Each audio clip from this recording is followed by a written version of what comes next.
Hello guys, welcome to my new blog. এই পেপারগুলো অনেক দিন ধরে পড়েছিল, তো ভাবছিলাম কি করা যায়, তো মাথায় আসলে একটা ফ্রেম বানিয়ে দেখা যাক।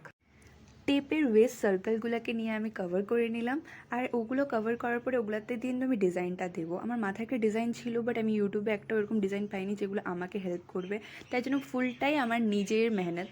আর এখানে বানাতে বানাতে আমার লাইন চলে গেছে, তাই জন্য আমি বাইরে এসে বসলাম। বাইরে এসে বসে এই পেপারগুলোকে সমান সমান করে আঠা দিয়ে লাগিয়ে কেটে তারপরে ফ্রেমকে ব্ল্যাক চার্ট পেপার দিয়ে কভার করছিলাম।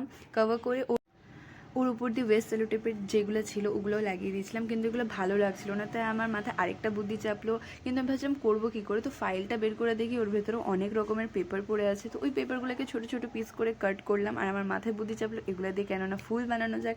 তো ফুল বানানোর জন্য দেখো আমি এরকম ছোটো ছোটো পিস করে ওর উপর দিয়ে ঝিরি ঝিরি কেটে ওটাকে গোল করে রোল করে দেন আমার ফাইনাল লুক কমপ্লিট। মানে আমার না, আমার ফ্রেমটার তো কেমন লাগছে